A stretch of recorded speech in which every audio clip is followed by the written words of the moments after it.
Hello, I'm John O'Loughlin. Welcome to McDuff Lives. Well, it's Friday, time for our live chat, and I'm very happy to say Marcia has joined us again. So it's going to be another lively Friday hour with Marcia, Keith, and myself. So let's get started.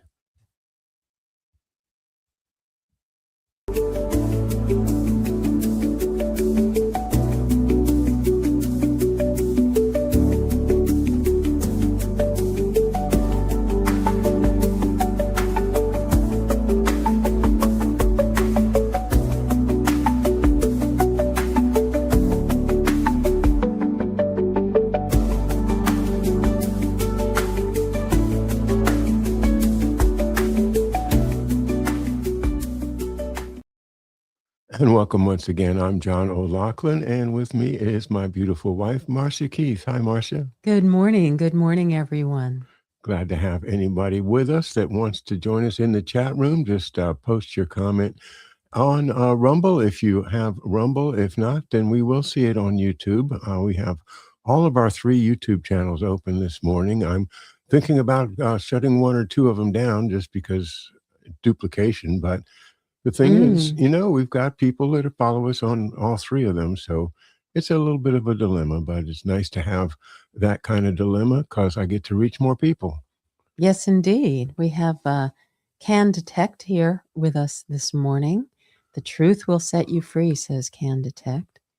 And it looks like Karma Doc has joined us. Hello, Karma Doc. Happy Friday the 13th to you, too. I know. Knock on wood, right? Yeah. And Polly says hi.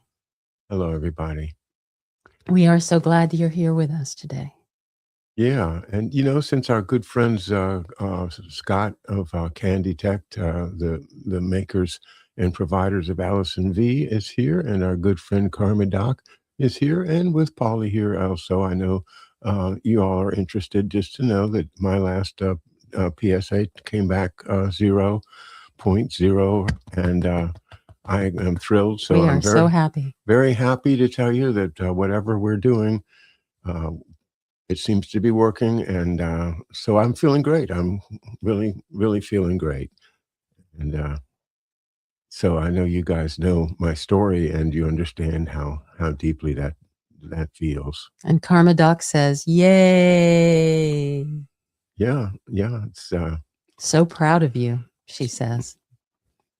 Thank you, Karma. Yeah, we did a great show about 2 months ago with Karma Doc and Can Detect, bringing us up to date on the issue of what's new in fighting cancer. You can find that, of course, in all of the show archives that you can find on all of the channels, including Facebook, of course. Brightmore says, bravo and brava. Thank you, Brightmore. Okay. Yeah. Makes me think of Italy. Yeah. Yeah, we were, I was watching, this is just a brief diversion. I got caught up on Facebook Reels again, no news there, but baseball, there is like an international baseball tournament going on now. And I was just watching the Italian team, and they just won. I think was it Japan they beat somebody. Oh, wow. But anyway, all the countries that have entered it have, their national teams there, and they can play baseball overseas, believe me. So, well, in fact, the other night, I turned on Mexico and the United States while I went to take a shower, and you were lying there. I wasn't sure if you were asleep or not, but I thought if you woke up and the TV set was on, at least there would be baseball, but I guess you never saw it. But yeah, Mexico was playing the United States one night this week. Cool. Yeah. Did they call it the Burrito Bowl? Wouldn't that have been perfect? That is so good. Okay, I'm going to give myself a point for that one.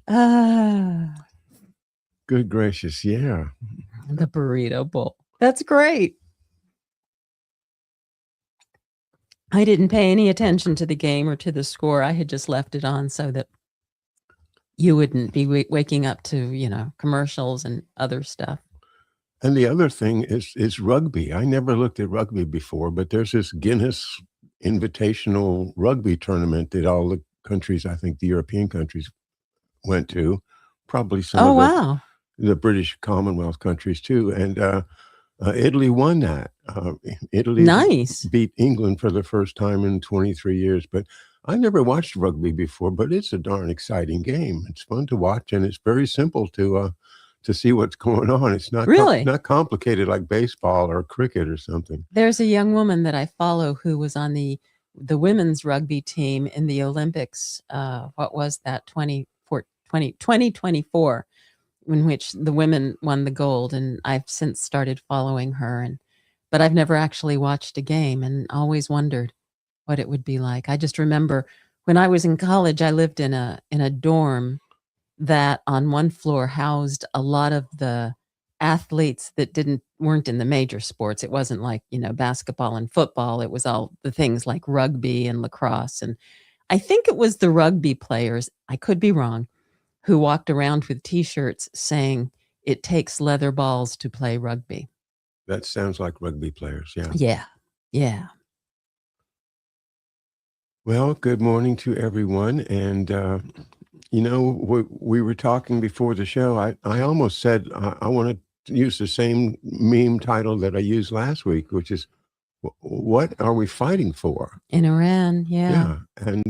And around the world. And, it's now spread into Iraq. I mean, serious fighting going on there.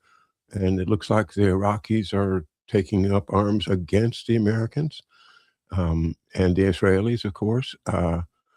This thing is it looks to me that somebody very cleverly figured out a way to light the fuse to World War III. Yeah. That's how it's starting to feel more and more. Yeah, and the hardest thing to understand is that there are people out there that want World War III. And there have been all along, ever since World War II.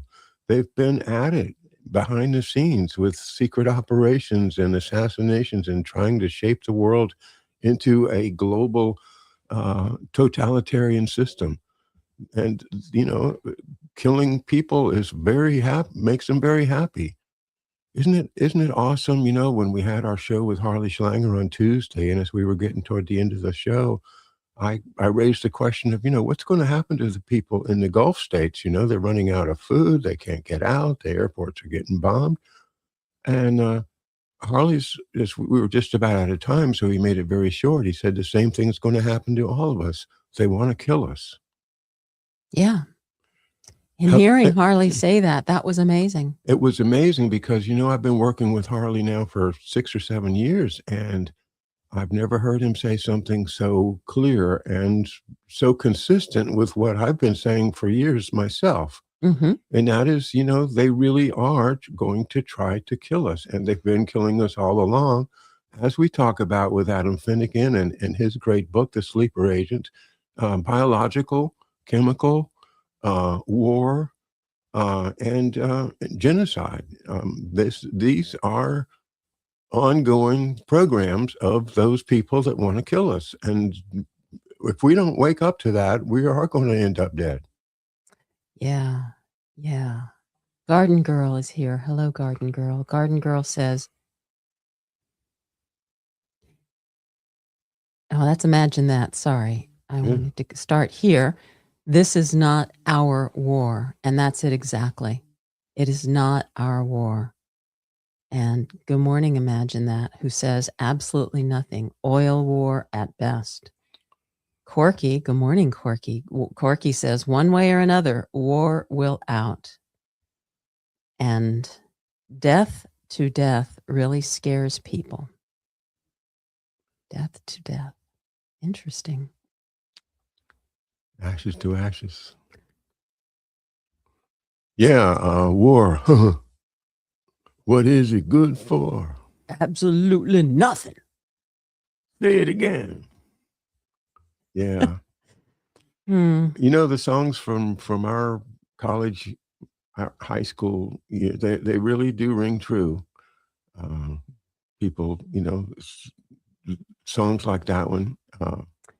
Yeah, I earlier this week in my head started, you said something about what are we fighting for, and I immediately in my head went to, and it's 1, 2, 3, what are we fighting for? Yeah. Don't ask me, I don't give a damn.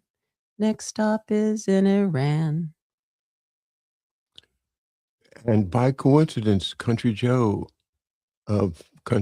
McDonald and the Fish died this week. He did indeed. I saw that too. Yeah. So, don't ask me, I don't give a damn. Next stop is Vietnam. Yep. And the trouble is that all of the liberals are now on the wrong side. I know. Those are all my friends from 30, 40 years ago. Exactly. I am so frustrated because, I will say it again. When we went down to the anti-war rally on the mall, right down in front of the right on the mall, and we had the big stage and the people, one of the artists sang Masters of War. Mm-hmm.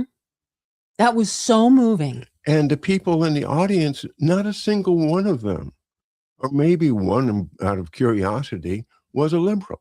Yeah, I know of a few liberals that were there. Well, what did they think? Former neighbor. What did they think? So, I mean, I didn't at that point didn't see, but no, yeah, I agree. I don't think people around us really picked up on the irony. It's just like, or Rolling Stone, or how many roads can a man walk down? Garden Girl mentions what's going on. What's going on? That's a great one. Yeah. Yeah. So that's kind of the topic that I did choose for today's show, and that is, how do we know what the truth is, and when in a world full of lies? And the subtitle is, you can't handle the truth. Yeah, war full of lies and false flags. I was also I noted this morning as I was catching up on yesterday's news that there were 2 attacks yesterday that were some kind of Arab Islamist related person attacking public buildings, one in Michigan, the synagogue that this guy drove into is a Lebanese guy, drove into a synagogue in Michigan, and the security guards shot him and stopped any further damage. But there was a school in there and everybody got out just fine. And then the other one was a shooting at Old Dominion University. And the fellow was somebody who had been in prison for assisting ISIS. And then he got out a year ago, a little more than a year ago, and he went over to Old Dominion and went into, I guess, a classroom. Excuse me, I've got a frog.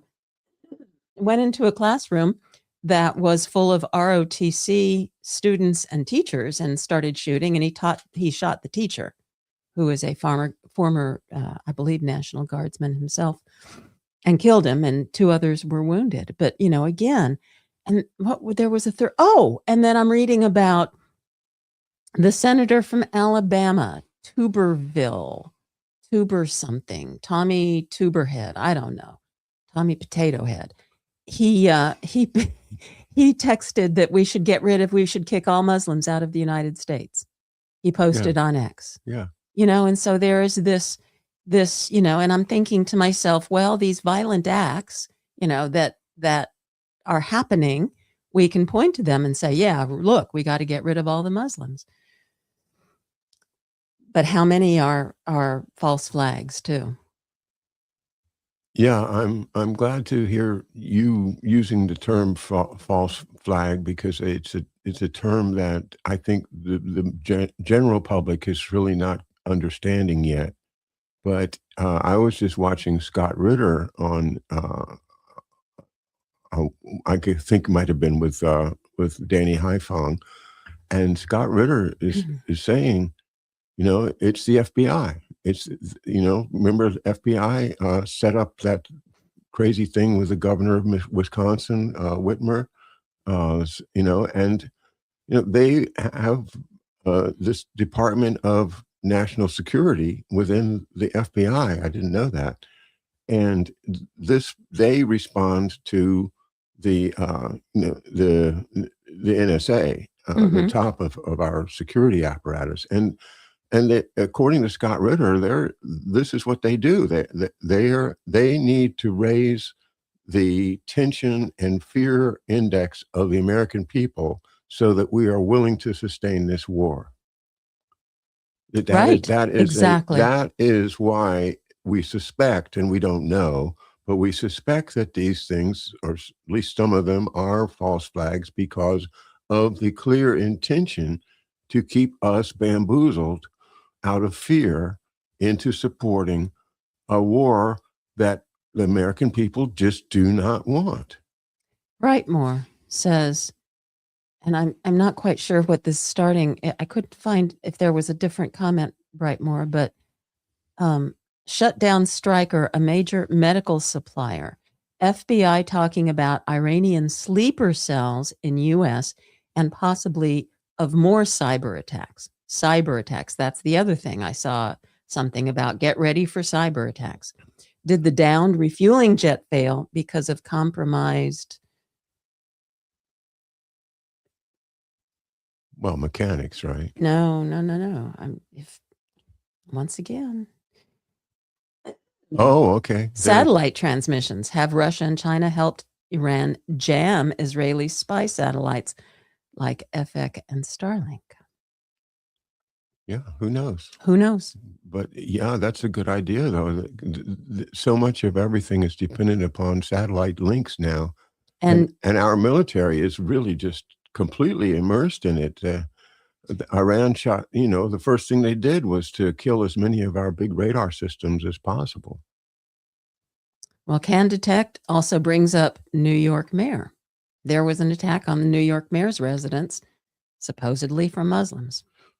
But let me make this point, which I do want to make. There's been a lot of images in the media of Mayor Mamdani sitting down on the floor with his legs crossed and talking to clearly Muslim people, attired people, and talking. I think about it. I don't know what they were saying, but the implication was that look what happens to our government when you let the Muslims take over. And I think that is another one that they put this stuff in front of Americans' faces in order to get us outraged, emotionally upset, and at the bottom, fearful enough to allow our government to wage this horrific war against the people of Iran. It's not against the government. They are bombing everything. They are trying to bomb it into the Stone Age, just as was said about Vietnam back in that era. Well, but the thing is, I'm so sorry about my throat. I don't know what's going on with this.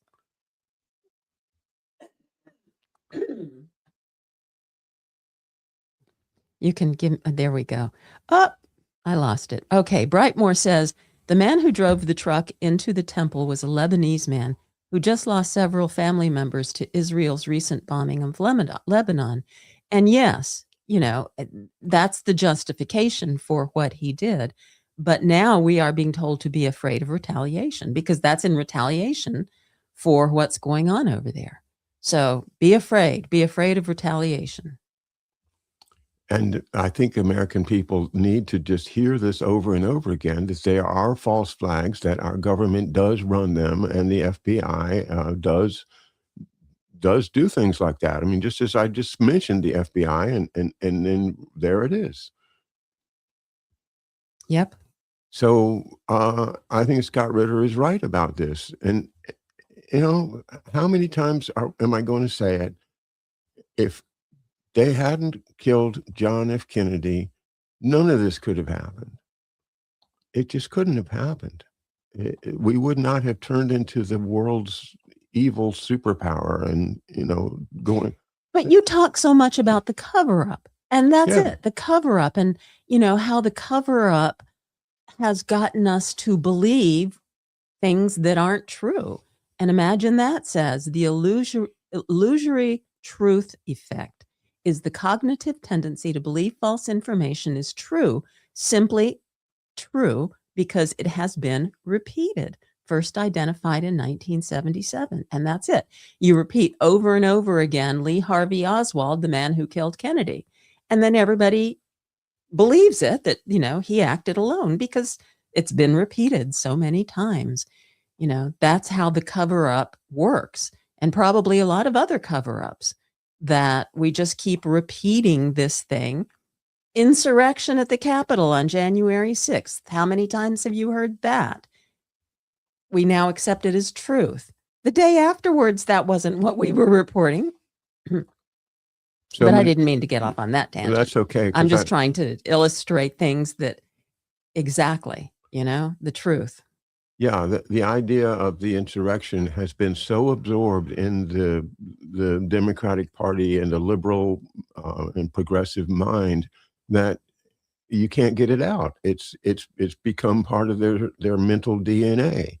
And this fight this week over a plaque being put up in the Capitol, supposedly honoring the great law enforcement people that defended the Capitol against the insurrection mob, is, again, there's controversy, a lot of controversy about, hey, why didn't you put this guy on the plaque? What about this guy that was, Oh, there's nobody on the plaque. It's only agencies. They didn't mention names. Oh, is that right? That's what I read. Well, that's what people are talking about, is specific names. Now, right. That's part of the controversy, that names weren't mentioned, and instead it was just the agencies that got mentioned, and the plaque has been put up in a non-public area. So maybe I have that wrong. Hello, Rezvodka. Rezvedka says our government and Mossad run false flags. Yes, indeed.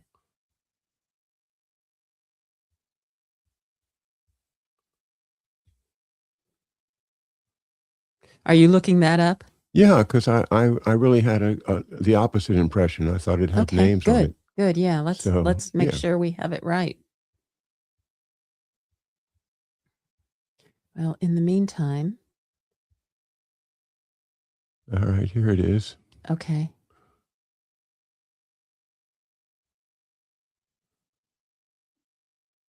Well, you are right. It only has agencies. But why? Well, there was so much hoo-ha about somebody that should have been recognized or something like that. All right, let's let that one go. Okay. All right. Brightmore says, what are the odds that the Mossad is behind our impending cyber attacks? Remember the Stuxnet virus? And I don't remember that, from Israel, that crippled Iran's defense computers. I remember it. Do you? Yeah, Stuxnet. And, I didn't know Israel was the source of it, but yeah, that was, I don't remember when it was, 15 years ago, 20 years ago. But of course, I believe that Israel basically has control over everybody's computer, over every device, that all the computer chips are made under specifications in which they can have a back door. And I think, that this has been going on ever since we started getting these devices. And, this goes back to what happened to Steve Jobs and how he got cancer and then, got cured of cancer. And, this was back in the 2010, 2015 era.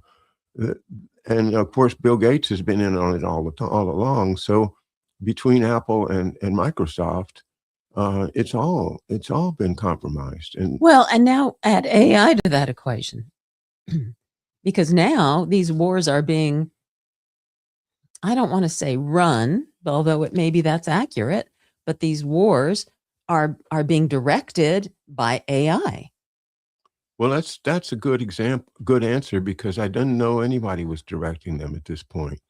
Choosing the targets. Well, yes, but as has been pointed out by just every military consultant that I watch, which of course is Scott Ritter, Doug McGregor, Larry Wilkinson, and a couple others. You can't conquer a nation of 93 million people with air power. You've got to have infantry and lots of it. And now we went ahead and pulled the trigger, knowing that we weren't going to have no infantry. Right. But we thought maybe we could get the Kurds to do it, or the Balochis of the order on the border of Pakistan, and which is another tragic example of the British way that they split people up in order to divide them, because the whole Balochi tribe or people is split right down the middle between Pakistan and Iran. Who drew that line? We know who drew that line. Well, and the Kurds too. Yeah, and the Kurds are split, and of course the Punjabis are the big ones in India and Pakistan, split right down the middle. They're actually, I saw a thing recently that there are like 50 some various minority groups in Iran. But see, we have screwed with them so badly that they're not willing to rise up.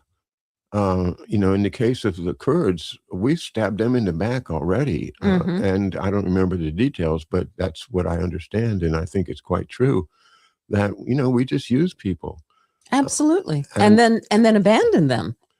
And that's not who we're supposed to be. Right. That's not who we are, like was said right at the top of the show. This is not our war.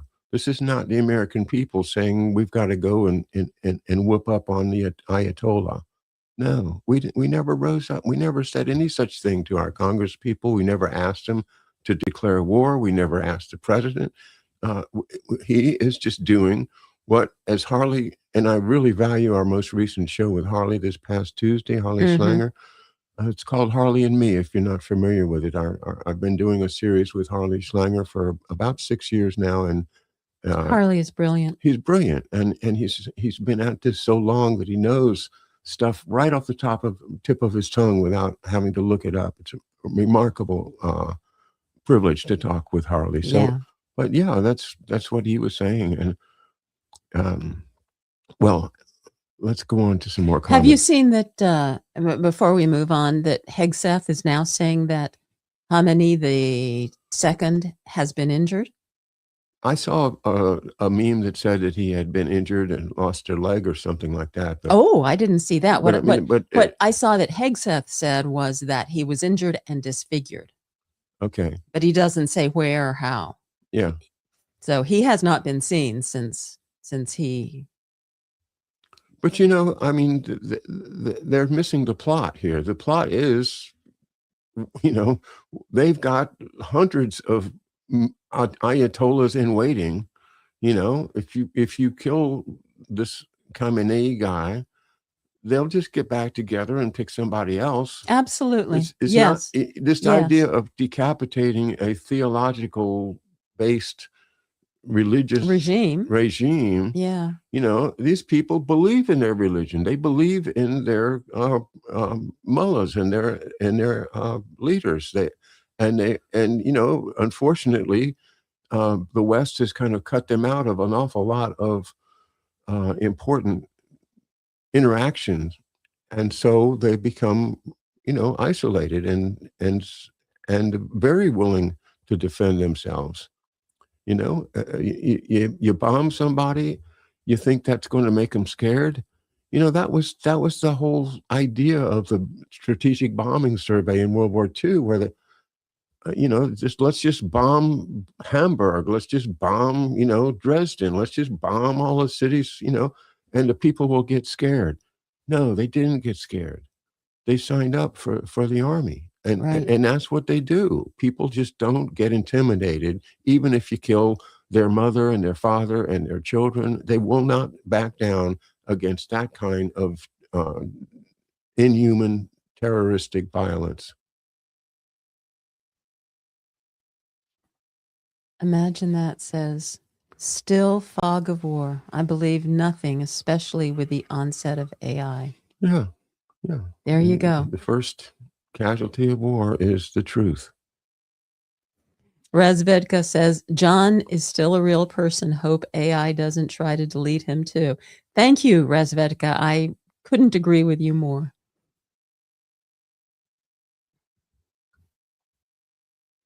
Well, now, I'm not quite sure about this. Karmadoc. So it seems Putin has been selected to save us all. Not sure. I wish I knew more about that.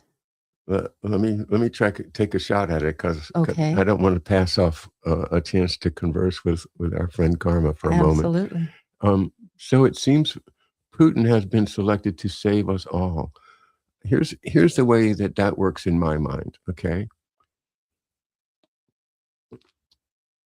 shutting down the Strait of Hormuz cuts off the oil Mm-hmm.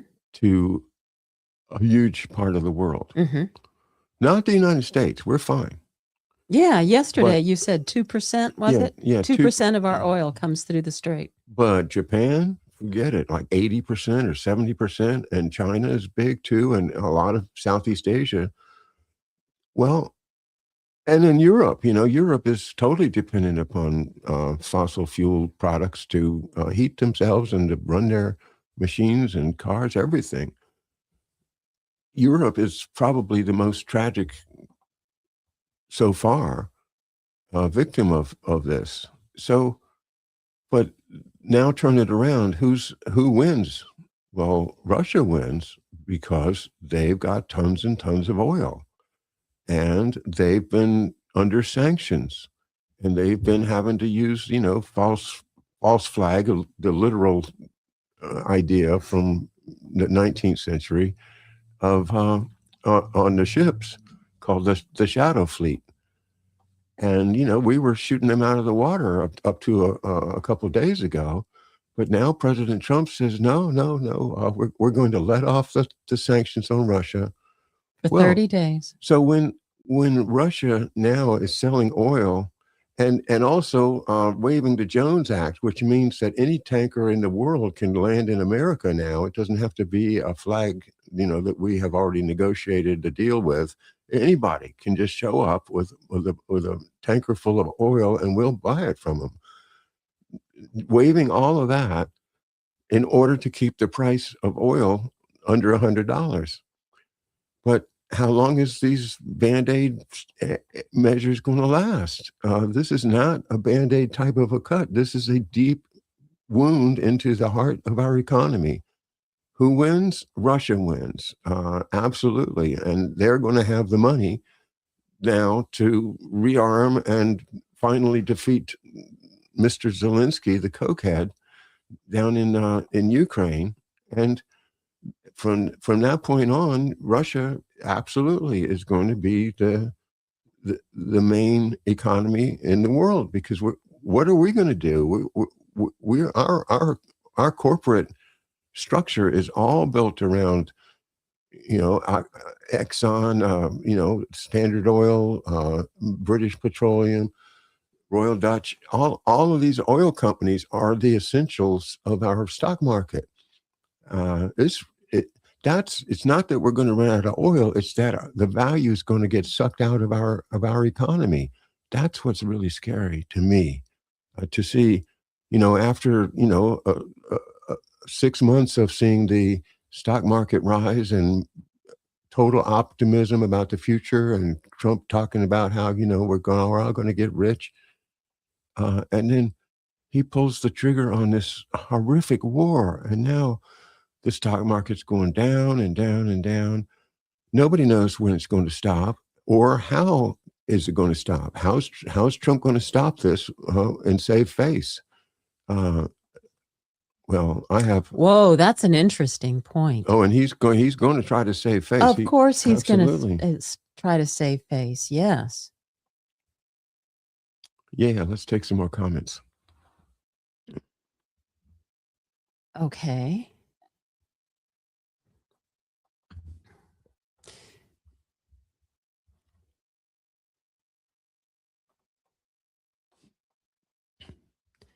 Well, Razvedka does add, India never followed the sanctions anyway, but the discussions with Russia are telling. And that's true. India didn't. So the Iranians, somebody blew up an Iranian tanker that's stuck in the Persian Gulf. In the I Persian mean, Gulf. in an Indian tanker. Oh, In okay. I'm sorry, an Indian-owned oil tanker.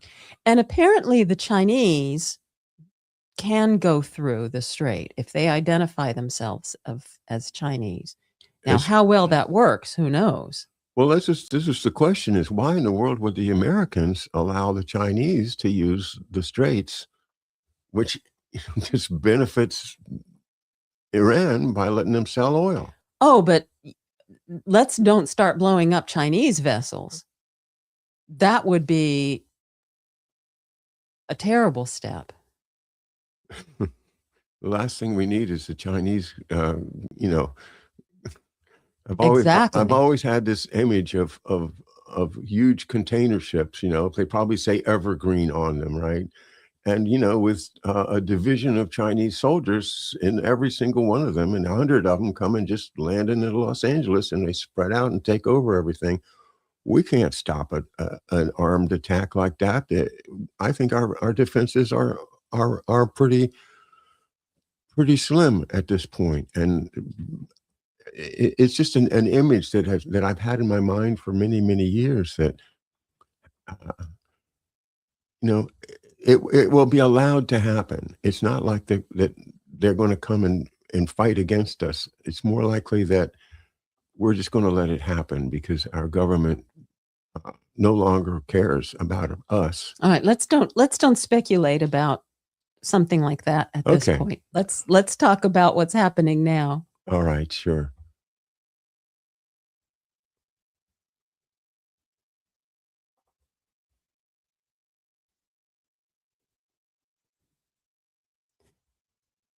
Can Detect says we are 40 years behind a transition to hydrogen thanks to the DOE and ARPAE. What's ARPAE? I don't know. Who tell us they only care about votes. Let me. So hydrogen would then do what? I'd like to know more about that. Department of Energy, ARPAE. ARPAE. What does that stand for? It's part of the Department of Energy. Here we go. What does ARPAE stand for? Advanced Research Projects Agency, Energy. Oh, that's DARPA or ARPA. Yeah, so this is the energy arm of ARPA. Yeah, which is all a Pentagon project, and this allows me to jump in. I also want to honor our good friend Corky Goss, who every chance he gets raises, the fusion. Why aren't we doing fusion? Same thing with Scott's point about hydrogen and other things that could be providing energy. I do believe that our technology has been frozen in time for at least 50 years, and that they have stuff behind the scenes that we don't know about. Yeah. Lots of ways to make energy that they're making sure that we don't get and keep us dependent on oil and gas so that they can control the energy supply. Because that's what they're doing, is they're controlling the amount of energy that we humans get to use. As long as in controlling it into one, it's like stovepiping the whole energy infrastructure into one product, and we already know that's ridiculous. There's plenty of other ways to make a car go forward without burning hydrocarbons. But, that I think is part of what the big lie that we've been accepting. And that is, oh, wouldn't it be great if we could have fusion energy? We've got fusion energy. They just won't let us have it. That's my point. Brightmore says, almost poetic that a fuel tanker crashed and exploded over the skies of Iraq brings to mind Dr. Strangelove and its opening images of a refueling jet and a fighter jet connecting for a fill-up. It's good to That's an remind interesting catch. remind us of Dr. Strangelove, and if you haven't seen it, make sure and see it. You know, it's ironic to me. I don't know if you've noticed, but you hear the noise off in the distance. That here we are talking about these things and talking about the war, and out here on the Potomac River, right next to Mystery Island, the U.S. Navy is testing their explosives. And I think they're back to testing the railgun again.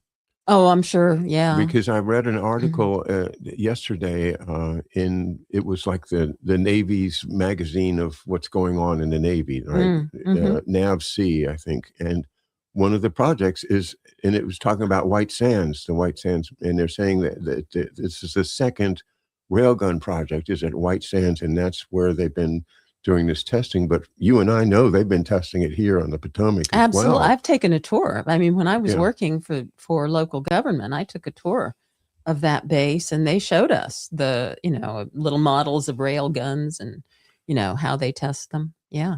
And, they're saying that we're back doing kinetic energy. In other words, railgun is a real projectile that just goes extremely fast because of the electromagnetic energy that's imparted to it Right. as it gets thrust out of the barrel. But the idea of kinetic energy being what we're studying is kind of a step backwards, because we've got lasers and all kinds of the satellites and all the technologies that we can use. If you want to take down a satellite, are you really going to shoot a railgun at it, or are you going to use a laser or some laser weapon? Yeah, I don't think rail guns are long range. Yeah. So, but then again, what do I know? Well, so what good are they? That's all I'm saying. I see. Well, close-up warfare, I suppose.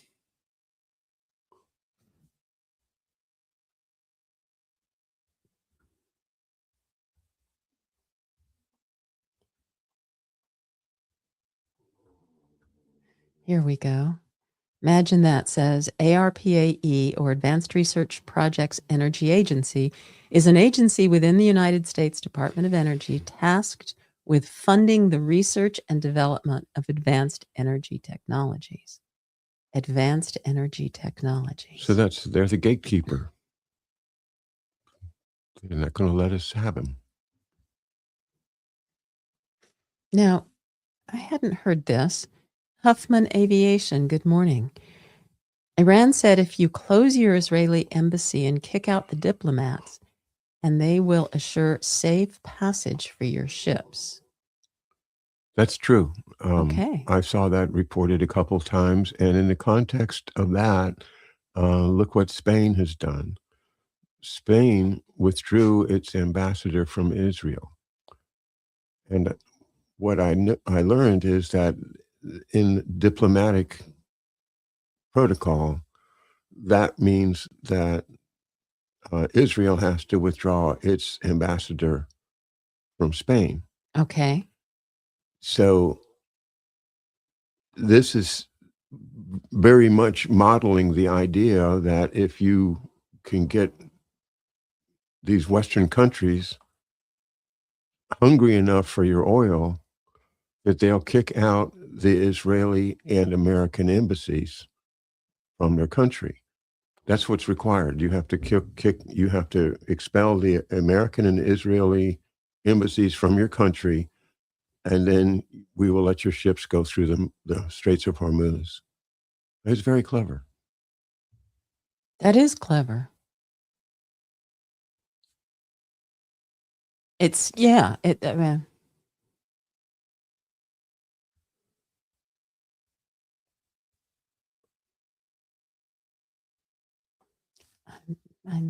I think there might be other conversations going on here that happens. I know. Oh, here we go. Again, imagine that. The railgun is making a comeback in both gaming and real-world military testing. It has returned to Fortnite and GTA Online. I guess those are games. Don't know much about gaming. Me neither. Somehow I've stayed away from it, and I'm glad, because I'm one of those people that can just waste all their time once they get interested in something like that. Ah, they use gaming to train the youth. Yes, Yep. that the first person shooter games where you've got a gun in your hand and you've got to shoot the bad guys. You're learning how to be a killer. Huffman Aviation says we could use the concept of maglev for launching spacecraft, believe it or not. That's interesting. And why don't we have maglev trains? Getting me from here to New York an hour and a half. Why not? Well, again, this goes back to, again, what we've learned working with Harley Schlanger, and that is that they don't want us to have nice things. They want us to recede in terms of technology, to go back to having to use the horse and buggy in extreme example.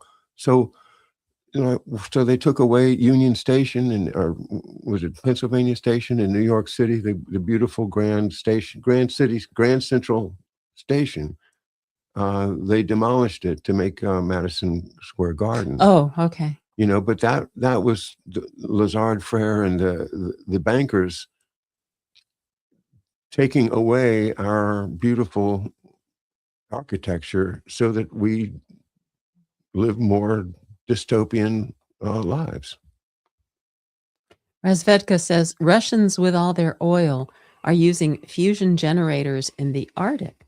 Oh. What is that about? Trump wants Greenland to offset the Russian dominance in the Arctic. Yes, indeed. And Greenland is probably breathing a sigh of relief right now because the attention is off of them. And off of Epstein. The war has diverted most people's attention away from the Epstein files. I guess so. Yeah, I haven't seen much. I've been reading the pamphlet that Harley talked about on Tuesday about Epstein, and I got to tell you guys, go to EIR and get this pamphlet. It's just really amazing, the information that's in there. It's really helped me understand a lot about the whole financial shenanigans that Epstein was involved in. It's Harley is brilliant. And it's not just Harley, it's a lot of his colleagues too. But anyway, yeah, Epstein has been out of the news completely lately. And isn't that convenient for Donald Trump? Oh, yeah. Especially now that his name has come up in some of those. Yeah. And Harley laid it out on Netanyahu. He says Netanyahu is a thug. He's a gangster. He's one of those people that just wants everything. It's just a question of how much can he own. He wants to own everything. And he really wants to have that greater Israel idea. But I don't think greater Israel is going to be happening anytime soon right now. Let's hope not. Let's hope not, because a lot of people will suffer. And that's why, it's tempting to want to see Iran win, even though I'm an American. Wow. Because, there's a thought. Are we going to just keep supporting? I don't want to see anybody win. I don't want to see. Well, yeah, but how do we get out of it now? That's exactly. It's a good point. How in the hell are we going to get out of it? That is because we keep saying, why are we doing this? What is the end game? What is it that what is the reason? And I've never stopped to think about what is the reason I want it to be, or what is the end game that I would like to see? What I'd like to see is that this never started, but it did start. So now what? And that's a scary thought, is what are the possible endings here? And none of them are good. No. And the only ending that I could see that even on the American Israeli side is greater Israel. To me, it goes back to Wesley Clark back in when they were doing the war in Bosnia and Sarajevo and doing all that bombing.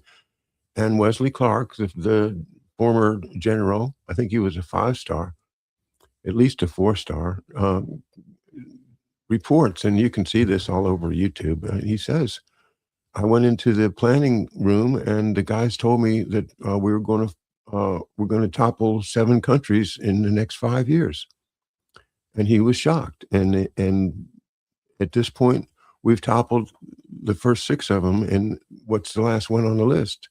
Iran. So whose agenda was that?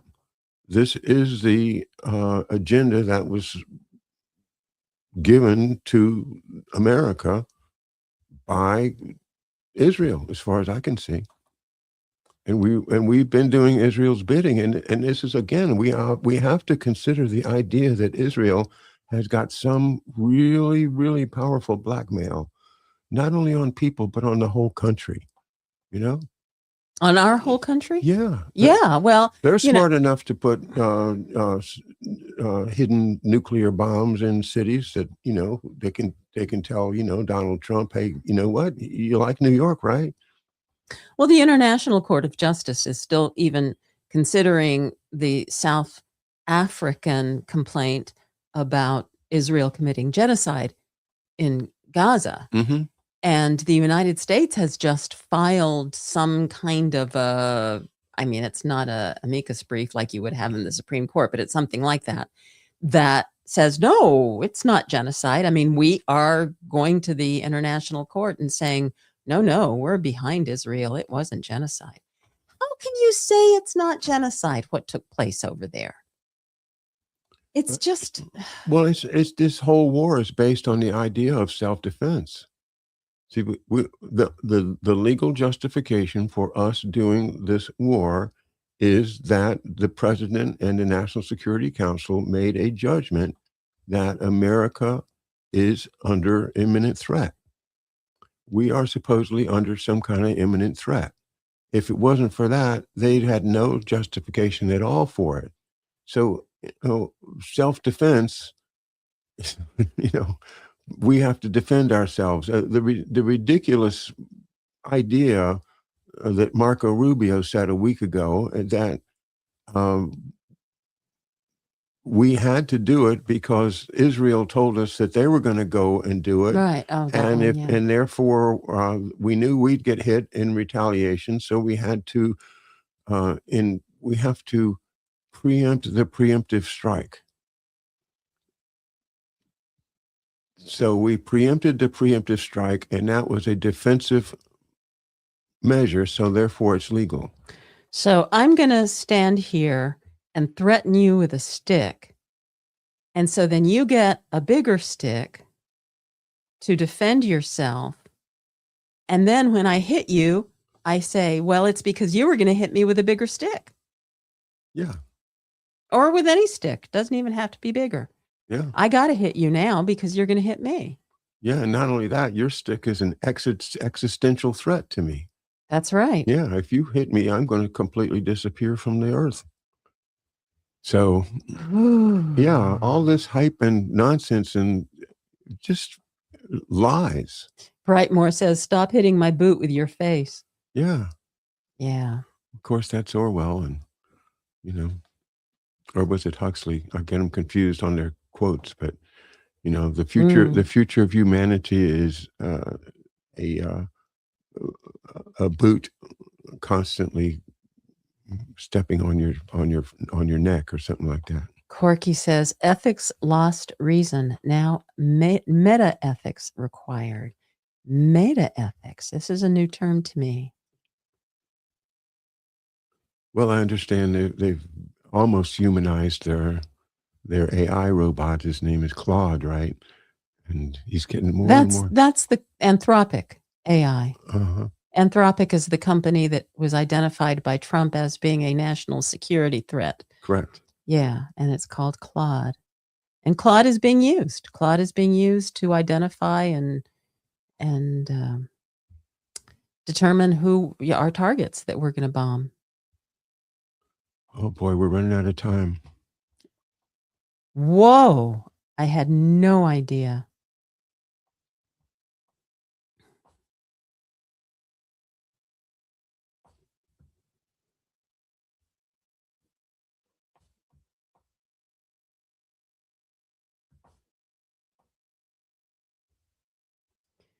Brightmore says, just to plant this in the collective mind, another headline about dangerous strikes from the sky. Is city killer asteroid going to hit the moon? See NASA Outlook. Okay, so we can be afraid of asteroids, city killer asteroids too. You know what they call NASA, right? What? Never a straight answer. Okay. Yeah, this is more fear porn. Yeah, exactly. So much to be afraid of. Yeah. Yeah, pay no attention to that man behind the curtain. Or as Frank Zappa said it in 1965, there's no way to delay that trouble coming every day. Imagine that says yes, or a dirty suitcase bomb or another virus. By the way, we hear rumbles from the Gates crowd that another virus is going to come. We're going to get another pandemic. Oh my God. Yeah. Yeah. It's inevitable, you know. Well, the last one was inevitable. Fauci knew that. Fauci knows. So what are they going to hit us with next? I think they've been working really hard on bird flu and trying to get bird flu to hit humans with some kind of serious or disease. And they've been working on these bird flus, and I worry about the birds that it's all right. That's just me speculating. Back to reality. That's all right. I did not know this. Prester John says, well, at least Trump gives out Florsheim shoes as gifts to people he likes. Oh, God. That's got to count for something.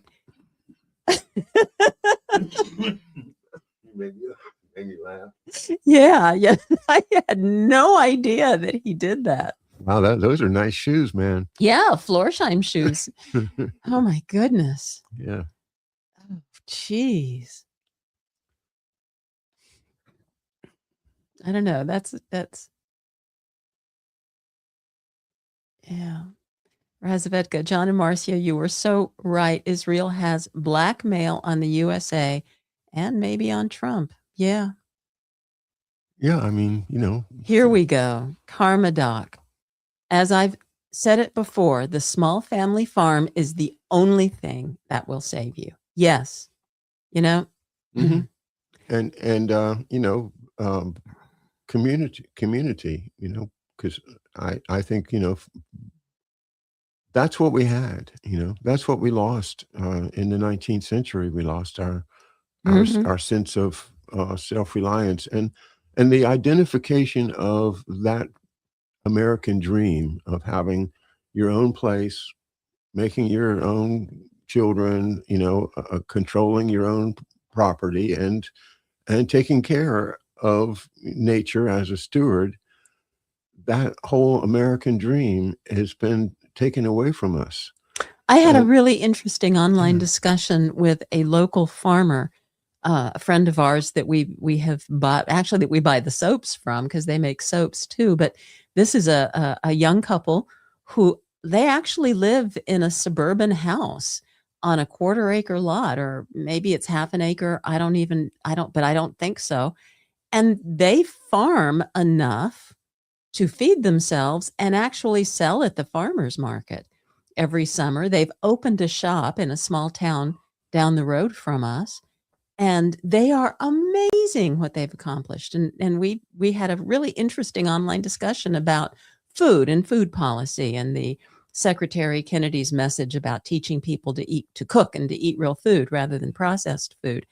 But who's going to teach the people how to do that? Because we've lost those skills. And that was the discussion that we had online. And it was a really interesting discussion because this young man was saying that it's up to the community. The community's got to rally together to pass on this message about raising food and growing food and cooking food and eating real food. Yeah, we gotta go back to those days, but we actually have to teach each other how to do that because those skills have been lost. Well, Marcia, Mhm. maybe you're the person to do it. Well, I don't know how to grow it, but I know how to cook it. Well, we're going to learn how to grow it. I've got some seeds, and I'm going to go for it this summer. But because I think everybody should. That's why I'm doing it. Is because not because I couldn't, even go up to our nice next step farm and buy some nice kale for a price I can afford. I want to grow it myself just because I think that's what we all have to do. We have to go Right. back to Victory Gardens and get back to as much self-reliance as we can. Because I am afraid that our 401ks and things are going to be shaky until this damn war is over. So something is going to force Trump to end this war. And the best thing that I could imagine would be for him to say, you know what, um, my friend Benjamin Netanyahu talked me into this war. He convinced me that we could win it in a couple of days. Now I see that that was bad advice. The American people deserve to have our military work in the interest of the United States and not running a fool's errand for a misguided leader of a foreign country. So we're going home. And you guys can deal with it with your friends in the Middle East. All of you guys just sit down and settle it. We don't need to be part of it. Good luck. Wow. Wouldn't that be amazing? Yeah. I'm moved hearing you say that.